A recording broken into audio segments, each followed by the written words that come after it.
Well, hello, folks. Here we are. We're in New York City's house, and well, a lot of times, doing whether it's log or whether it's one of these timber blocks, the timber block is a little bit easier to do. And what we've went ahead and done, we've done got we had all the sinks, whatnot. That's the prep sink, the main sink over there. And what we're trying to do is, and a lot of times people wonders if you pre-drill these holes, and you can, if you've got enough time before you set the house. Most of the time though, we don't have enough time and we end up doing it after the fact. But what we're trying to do here is we're trying to run a vertical hole, a horizontal hole, not a vertical hole, horizontal hole all the way across over into this bay right here, and then we're going to try to run another horizontal hole all the way out the end of the house.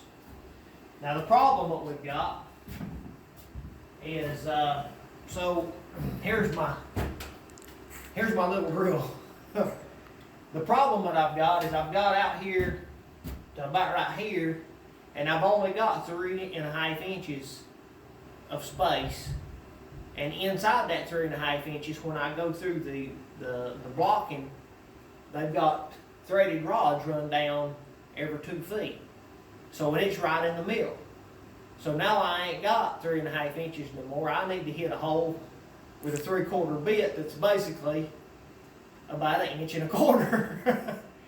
So, and how we cut the receptacles out in these things, you gotta have a vibrator, and you just take and start cutting a hole.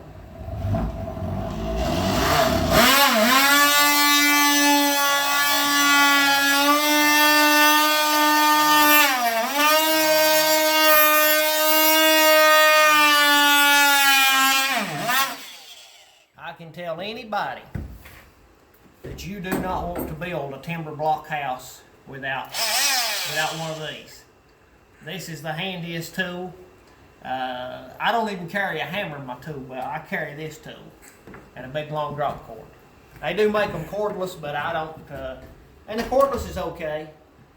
But anyway, we're coming along. We got to put the pocket door frames in, and we got 5 sets of them, and we're about to get the stairwell framed up, and we've got a couple of days worth of aggravating framing left to do upstairs to get it to where we can put all of our wood.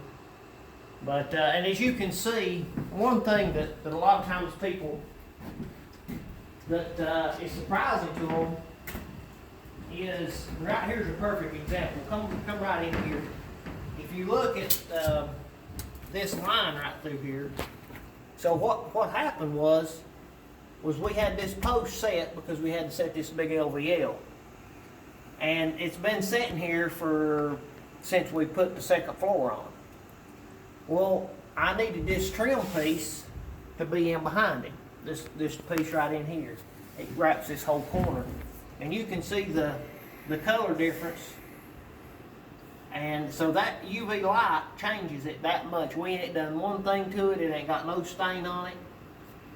And then one of the things that makes these houses really good is that we foam up all the windows and the cracks.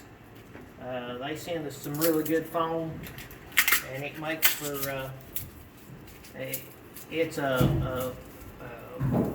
and you can see the foam. It's not got a lot of air in it like the stuff that you get from Lowe's or whatever. It's great stuff. It's a lot better foam. But anyway, this is what we're doing, trying to make a little money so we can take a next adventure. And I know everybody's been curious of what happened to the sailing, and we're still working on the sailing. I've actually been on a couple of sailing trips, nearly turned my boat over. Had water coming in it, had it leaned over so far, I thought I was about to turn it over. And we've got a few surprises for you next time we're out. We've actually got a much bigger boat now, so And we still got the little boat too. Anyway, love you, mean it, bye-bye.